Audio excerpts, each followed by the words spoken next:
Overnight unrest and anger in Minneapolis after federal agents shot and killed another person. Graphic video from the scene obtained by DropSite News shows a man in a struggle with agents, resisting being shoved to the ground and hit. It appears his gun is removed by one of the agents. Another agent opens fire, then two more open fire, shooting him in the back as he lies on the ground. I just saw a video of more than 6 masked agents pummeling one of our constituents and shooting him to death. How many more residents? Minneapolis police have now identified that man as 37-year-old Alex Pretti, an American citizen and Minneapolis native who worked as an ICU nurse for the Department of Veterans Affairs. Pretti seen here reading the final salute for a fallen veteran. Today we remember that freedom is not free. We have to work at it, nurture it, protect it, and even sacrifice for it. Local authorities say Pretti was a lawful gun owner with a license to carry and no criminal record. Minnesota has an open carry gun law which requires a permit. Video shows Pretti intervened trying to help a woman the agents had surrounded. He appears to be holding a phone as he is pepper sprayed and wrestled to the ground, which he resists.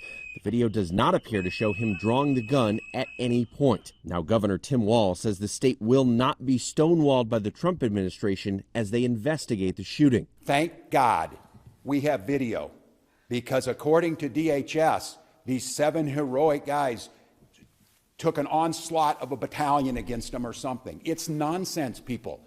It is nonsense and it's lies. According to an affidavit, a doctor witnessed the shooting from a nearby apartment and says that at first agents would not let him through to help before one agent eventually agreed to let him assess the victim. According to the affidavit, the doctor says he was confused as to why Pretti was lying on his side, which is not standard practice when a victim has been shot.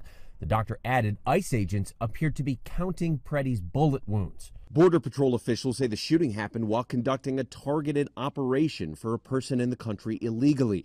They claim Pretti approached Border Patrol agents with a 9mm semi-automatic handgun seen here, along with 2 magazines, and say he violently resisted their attempts to disarm him. We will not allow violence against our law enforcement officers. Secretary of Homeland Security Kristi Noem insists the agent fired defensive shots. This looks like a situation where an individual arrived at this scene to inflict maximum damage on individuals and to kill law enforcement.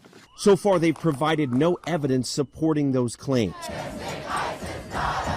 There's been demonstrators out here since this shooting first happened, sometimes thousands at a time. The fires are to stay warm in the sub-zero temperatures.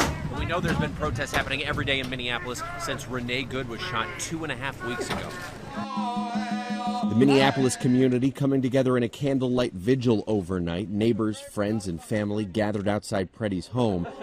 His neighbor speaking to ABC News, remembering the 37-year-old. He was very well thought of. It's difficult to square that impression that everybody on this block had, and with this notion that he was somehow some sort of suicide mission to inflict damage on ICE. And his father telling the Associated Press his beloved son cared about people deeply and was very upset with what was happening in Minneapolis, adding he had discussed the protest with his son recently. We had this discussion with him 2 weeks ago or so, that go ahead and protest, but do not engage any set. He knows that. He knew that.